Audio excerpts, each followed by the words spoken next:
Trinetra Churu update में आपका स्वागत है। जिला मुख्यालय स्थित राजकीय डीबी जनरल अस्पताल में फिलहाल 51 वेंटिलेटर उपलब्ध है। इसके अलावा 15 अन्य वेंटिलेटर अस्पताल में चल रहे ऑक्सीजन लाइन के काम के बाद इंस्टॉल कर दिए जाएंगे, ताकि जरूरत होने पर अधिक रोगियों को यह सुविधा प्रदान की जा सके। अस्पताल के पीएमओ डॉक्टर FH गौरी ने बताया कि भर्ती अस्पताल में कुल अभी 51 वेंटिलेटर इंस्टॉल किए जा चुके हैं, 15 वेंटिलेटर अनइंस्टॉल है। उसकी वजह यही है कि कोरोना की पहली लहर जो ही धीमी हुई, उसके बाद ये 15 वेंटिलेटर जयपुर भिजवाए जाने के निर्देश थे, लेकिन दूसरी लहर के चलते निर्णय प्रशासन द्वारा यह लिया गया कि इनको भी इंस्टॉल करवाया जाए, ताकि भर्ती अस्पताल में ज्यादा रोगियों को इनका लाभ मिल सके। वहीं विधायक राजेंद्र राठौड़ के कोटे से 15,24,636 रुपए प्राप्त हो चुके हैं। ऑक्सीजन लाइन का काम दिल्ली की फर्म को दिया जा चुका है, जिसका काम प्रगति पर है। काम पूरा होने के बाद जो ही लाइन तैयार हो जाएगी, ये वेंटिलेटर इंस्टॉल करा दिए जाएंगे। इस राशि से जो भी सेमी ICU टाइप विकसित कर इन वेंटिलेटर को काम में लिया जा सकता है। उन्होंने बताया कि वार्ड में ऑक्सीजन लाइन का काम चलने के कारण वेंटिलेटर स्टोर में सुरक्षित रखवाए गए, ताकि चलते कार्य के कारण इनको किसी प्रकार का नुकसान नहीं पहुंचे। वेंटिलेटर रोगी को आवश्यकता के अनुसार उपलब्ध कराए जाते हैं। फिलहाल अस्पताल में 51 वेंटिलेटर उपलब्ध हैं, जिनमें से 41 कोविड वार्ड में तथा 10 ICU के लिए तैयार है।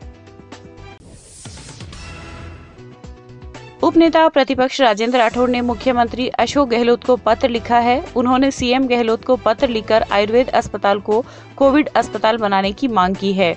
उन्होंने कहा कि एक तरफ सरकारी और निजी अस्पतालों में बेड्स और ऑक्सीजन सहित आवश्यक संसाधनों की कमी है, तो वहीं दूसरी ओर कोरोना मरीजों की संख्या में लगातार बढ़ोतरी हो रही है। साथ ही राठौड़ ने कहा कि कोरोना के मामलों में बढ़ोतरी के बाद भी सरकार आयुर्वेद अस्पतालों को कोरोना मरीजों के लिए उपयोग नहीं कर रही है। उन्होंने कहा कि अगर सरकार आयुर्वेद अस्पताल का उपयोग करे तो बेड्स की मारामारी में कमी आ सकती है। जिला कलेक्टर सावरमल वर्मा ने शुक्रवार देर रात कोविड प्रबंधन में लगे प्रशासनिक अधिकारियों और चिकित्सा अधिकारियों की बैठक लेकर विभिन्न मसलों पर चर्चा की और आवश्यक निर्देश दिए। इस मौके पर जिला कलेक्टर ने जिले में कोविड संक्रमण की दर पर चिंता जाहिर की और कहा कि वर्तमान में स्थिति अत्यंत गंभीर है और इस दशा में महामारी पर नियंत्रण के लिए जरूरी है कि हम में से प्रत्येक व्यक्ति अपनी पूरी क्षमता के साथ कार्य करे और यह देखे कि कैसे हम इस विकट संकट के समय में लोगों को बचा सकते हैं। जिला कलेक्टर ने CMHO से कहा कि अस्पतालों में दवा की समुचित व्यवस्था रखे और उपचार के साथ साथ लोगों को समुचित ढंग से मार्गदर्शन प्रदान करे। चूरू में बढ़ते कोरोना संक्रमण को लेकर व्यापारियों ने गुरुवार को स्वेच्छा से 7 दिन का लॉकडाउन करने का निर्णय लिया था, जिसके तहत आज बाजारों एवं मुख्य रास्तों पर सन्नाटा पसरा रहा। शहर में आला अधिकारियों का काफिला जब मुख्य रास्तों से गुजरा तो बाजार सुनसान नजर आए। शहर के मुख्य स्थानों पर पुलिस के जवान तैनात थे, वहीं पुलिस बेवजह घूम रहे लोगों के खिलाफ चालान की कार्रवाई कर रही है। आज शहर में पूर्ण बंद है। जो लोग घूम रहे हैं उन लोगों को चेक किया जा रहा है। जिसके पास ज़रूरी कोई पर्ची है हॉस्पिटल की या कोई सरकारी कार्ड आ रहा है, उनको छोड़कर अन्य जो व्यक्ति हैं उनको समझाइश की जा रही है। वहीं लॉकडाउन की पालना हेतु SP नारायण टोगस के निर्देशन में चूरू मुख्यालय पर पुलिस विभाग के अधिकारियों ने फ्लैग मार्च निकाला व लोगों से घर में ही रहने की अपील की। फ्लैग मार्च में सिटी CO ममता सारस्वत ने कहा कि इस विकट समय में आम जन को घरों में रहना होगा, ताकि आप और हम लोग इस महामारी से अपना बचाव कर सके। संकट के समय पर बेवजह घर से बाहर ना निकले, घर पर रहकर ही अपना बचाव रखे। साथ ही सारस्वत ने कहा कि महामारी से बचने के लिए आम जन को सरकार की गाइडलाइन की पालना करनी पड़ेगी। वहीं हर एक व्यक्ति को अपने चेहरे पर मास्क लगाकर रखना होगा। इस अवसर पर SC/ST सेल के DSP हिमांशु शर्मा, कोतवाली थाना अधिकारी सुभाष कच्छावत, सदर थाना अधिकारी अमित कुमार, यातायात प्रभारी रजीराम व जुलू टीम मौजूद थी। संक्रमण की रोकथाम हेतु जिला मुख्यालय स्थित भर्ती अस्पताल के आदर्श कोविड सेंटर पर 45 साल से ज्यादा उम्र के लोगों को कोरोना की वैक्सीन लगाई जा रही है। Covid registration computer operator Jitendra Singh Rana ने बताया कि लगातार तेजी से फैल रहे कोरोना संक्रमण पर रोकथाम के लिए टीकाकरण में तेजी लाई जा रही है। वहीं आसपास की आंगनबाड़ी कार्यकर्ताओं और वार्ड पार्षदों के सहयोग से लोगों में जागरूकता लाकर ज्यादा से ज्यादा 45 साल से ज्यादा उम्र के लोगों को टीकाकरण किया जा रहा है। आज आदर्श कोविड टीकाकरण केंद्र भर्ती हॉस्पिटल में 150 लोगों के कोविड का टीका लगा। जिसमें से सीनियर सिटीजन 45 साल से ऊपर के लोगों तथा फ्रंट लाइन वर्कर और हेल्थ कर्मी हैं, उनको टीका लगा है। और अभी टीके को लेकर लोगों में काफ़ी उत्साह है तथा ज़्यादा से ज़्यादा भीड़ आती है और टीका लगवा दी जाती है। उप नेता प्रतिपक्ष राजेंद्र राठौड़ व पूर्व जिलाध्यक्ष डॉक्टर वासुदेव चावला की प्रेरणा से प्रदेश भाजपा अल्पसंख्यक मोर्चा के कार्य समिति सदस्य भामाशाह रफीक कुरैशी द्वारा कोरोना रोगियों को फल वितरित किए गए। इस अवसर पर पूर्व जिला प्रमुख हरलाल सहारण, प्रदेश कार्य समिति सदस्य डॉक्टर वासुदेव चावला, जिला प्रवक्ता अख्तर खान, मंडल महामंत्री चंद्र प्रकाश शर्मा आदि उपस्थित थे। माननीय राठौड़ साहब की प्रेरणा से भर्ती अस्पताल में मरीजों के लिए फल और गायों के लिए तरबूज, गौशालाओं में तरबूज देने का माननीय राठौड़ साहब ने की प्रेरणाओं से दानदाताओं ने भिजवाए हैं। जो अस्पताल में जो फ्रूट जाने हैं वो हमारे अल्पसंख्यक मोर्चा के प्रदेश कार्यकारिणी सदस्य श्री रफीक जी ने, और तरबूज है वो विजय जी सातड़ा ने माननीय राठौड़ साहब की प्रेरणा से भिजवाए हैं। भारतीय जनता पार्टी राठौड़ साहब भर्ती अस्पताल में हर व्यवस्था करने के लिए लगे हुए हैं। उनकी प्रेरणा से 100 बेड पर ऑक्सीजन लग जाए मिले, ऐसा अस्पताल में एक ऑक्सीजन प्लांट भी लग रहा है। साथ ही पूरे दिन भारतीय जनता पार्टी की हेल्प डेस्क के मरीजों की सेवा करने के काम में लगी है। इस पुनीत कार्य में, कोरोना की इस जंग में माननीय राठौड़ साहब के नेतृत्व में पूरी की पूरी भारतीय जनता पार्टी कोरोना से लड़ रही है। जीतेगा भारत, जीतेगा चूरू, जीतेगा राजस्थान और हारेगा कोरोना। राजलदेसर युवा विकास समिति की प्रेरणा से आज भामाशाह बाबूलाल दुधेड़िया के आर्थिक सौजन्य से पशु चिकित्सालय में टेबल, कुर्सी, कूलर, पंखे भेंट किए गए। इस अवसर पर चिकित्सा प्रभारी डॉक्टर हीरालाल सोनी, युवा विकास समिति के अध्यक्ष कैलाश सोनी, गौशाला के मंत्री मंगतमल पांड्या आदि उपस्थित थे। वहीं इस दौरान भामाशाह कैलाश डीडवानिया के आर्थिक सौजन्य से व ग्रेट व्हाइट कंपनी की ओर से संक्रमण से बचाव हेतु उपस्थित लोगों को करीब 100 मास्क भी वितरित किए गए। जी दुधेड़िया जी द्वारा राजकीय पशु चिकित्सालय राजलदेसर को मेरे छोटे से आग्रह पर जो कुछ ज़रूरी सामान था उन्होंने बहुत ही आदर से भेंट किया। उन्होंने चिकित्सालय को कूलर, 2 पंखे, कुर्सियां एवं टेबलें आदि भेंट की और भविष्य में भी उनके द्वारा पशु चिकित्सालय में रैंप और अन्य सुविधाएं जुटाने का आश्वासन दिया गया है। बाबूलाल जी दुधेड़िया जी स्वयं थोड़े बीमार चल रहे हैं, फिर भी वो जन सेवा और सामाजिक कार्यों में बढ़ चढ़ के भाग ले रहे हैं। मैं उनके शीघ्र स्वस्थ होने की और उज्ज्वल भविष्य की कामना करता हूं और पूरे पशु चिकित्सालय परिवार और पशुपालन परिवार की ओर से उनका आभार और धन्यवाद प्रकट करता हूं। राजलदेसर में राजकीय सीनियर उच्च माध्यमिक विद्यालय में आज 45 वर्ष से अधिक 350 व्यक्तियों के टीकाकरण किया गया। टीकाकरण कार्यक्रम में चिकित्सा विभाग की निशा, शर्मिला, शिक्षक आनंद प्रकाश, कपिल मीणा, नगर पालिका उपाध्यक्ष चंद्र प्रकाश घिंटाला, युवा विकास समिति के अध्यक्ष कैलाश सोनी, रमेश सारस्वत आदि ने अपना सराहनीय योगदान दिया।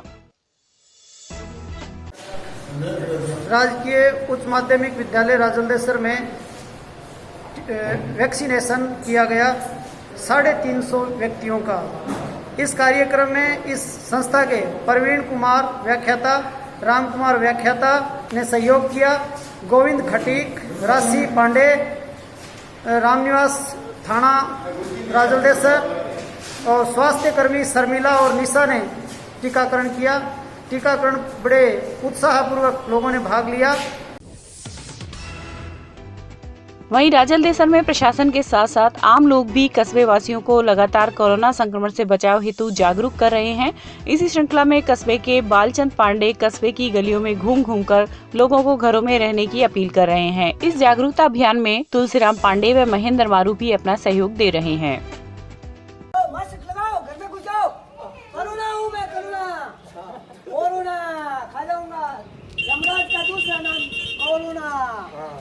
भीड़ मत करो, मास्क लगाओ, मास्क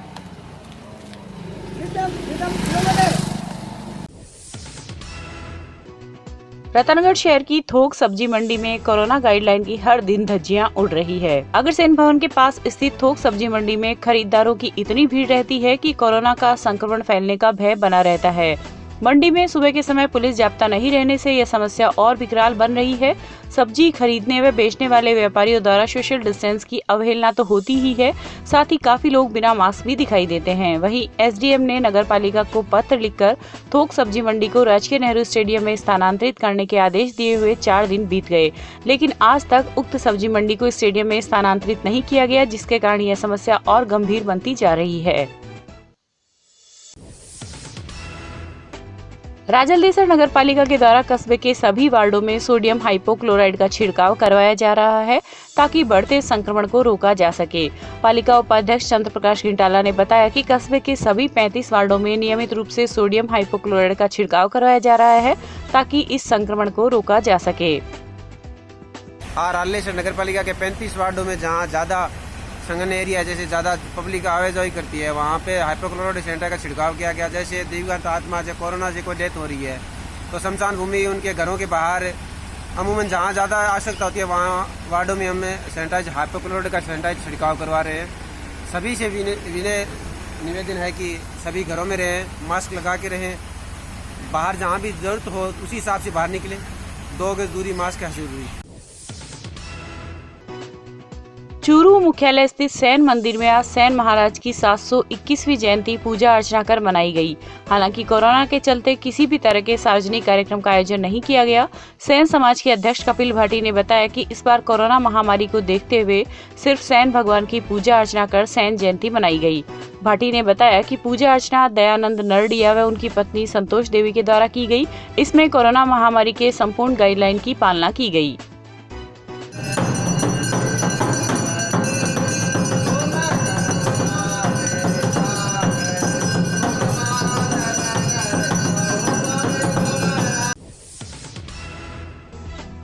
राजलदेसर में भी सेन समाज के आराध्य देव संत शिरोमणि सेन जी महाराज की 721वीं सेन जयंती कस्बे के सेन मंदिर में पूजा अर्चना के साथ मनाई गई। इस अवसर पर सेन समाज के सचिव एडवोकेट रोहित मारू ने अपने घर पर परिवार के सदस्यों के साथ सेन जी महाराज की आरती की व कोरोना जैसी महामारी से देश को जल्द से जल्द उबारने की मनोकामना की।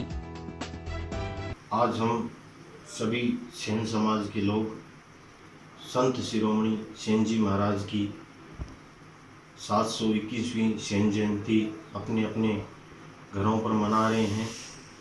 मैं सेन जी महाराज से अरदास करता हूं कि देश में फैली कोरोना महामारी जैसी बीमारी से सभी देशवासियों को जल्द से जल्द निजात दिलाएं और देशवासियों की रक्षा करें। सभी देशवासियों को सेन जयंती की हार्दिक शुभकामनाएं, बधाई। गांधीग्राम रामसरा में जन कल्याण जागृति प्रेरणा अभियान जन सप्ताह की शुरुआत मुख्यमंत्री अशोक गहलोत के जन्मदिन से लगातार जारी है। आज जन सप्ताह के 5वें दिन औषधीय गुणों वाली सब्जी सांगरी का वितरण किया गया। इस अवसर पर कार्यक्रम के संयोजक पूर्व जिला परिषद सदस्य एडवोकेट रामेश्वर प्रजापति ने कहा कि पुरानी दादी नानी की परंपरा में हर घर की बाड़ पर करेला व तोरई आदि कल तक भरपूर हुआ करते थे, जो लुप्त होने के कगार पर है। उसे पुनर्जीवित करने के उद्देश्य से इस कार्यक्रम का आयोजन किया जा रहा है। आज मुख्यमंत्री अशोक जी गहलोत के जन्मदिन के 5वें दिन में गांधीग्राम रामसरा में सामाजिक कार्यकर्ताओं ने वो दादी नानी की पुरानी परंपरा जो बाढ़ पर तोरई और कोड़े लगाने की थी, उसको पुनर्जीवित करने के संदेश से बाढ़ में बाढ़ करेला लगाकर शुरुआत की है। गांव में सांगरी की सब्जियों का पड़ोसियों ने आदान प्रदान किया और पहला सुख निरोगी काया के रूप में औषधीय सब्जी बाढ़ करेला लगाई है।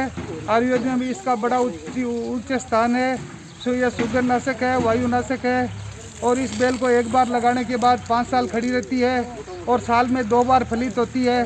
आज का यही नई पीढ़ी को संदेश है कि गुणात्मक सब्जी जो अपने प्रकृति से जुड़ी हुई है वो लगाएं और अपने किचन गार्डन की शोभा बढ़ाएं। पुलिस थाना रतनगढ़ में पर्यावरण प्रेमी व समाज सेवी शिक्षक बाबूलाल तूनगरिया ने कोरोना वायरस से बचाव व कोरोना टीकाकरण जन जागरूकता अभियान के तहत सीआई मनोज कुमार मूंड को पुलिस जवानों के लिए कोरोना वायरस संक्रमण से बचाव हेतु राजस्थान पुलिस लोगों के खास मास्क व सैनिटाइजर भेंट किए हैं। इस अवसर पर तूनगरिया द्वारा निर्मित कोरोना टीकाकरण जन जागरूकता पोस्टर का विमोचन सीआई मूंड ने करते हुए कहा कि भारत में कोरोना की दूसरी लहर काफी खतरनाक साबित हो रही है। कोरोना की यह दूसरी लहर सबसे ज्यादा युवा और बच्चों को अपनी चपेट में ले रही है। आज हमने पुलिस थाना रतनगढ़ में कोरोना वायरस से बचाव व कोरोना टीकाकरण जन जागरूकता अभियान के तहत सीआई मनोज कुमार जी को पुलिस जवान के लिए राजस्थान पुलिस लोगों के खास मास्क भेंट किए हैं और हमने सैनिटाइज़र भी वितरित किए हैं। और इस अवसर पर हमने कोरोना टीकाकरण जन जागरूकता पोस्टर का विमोचन भी सीआई साहब के कर कमलों द्वारा करवाया है।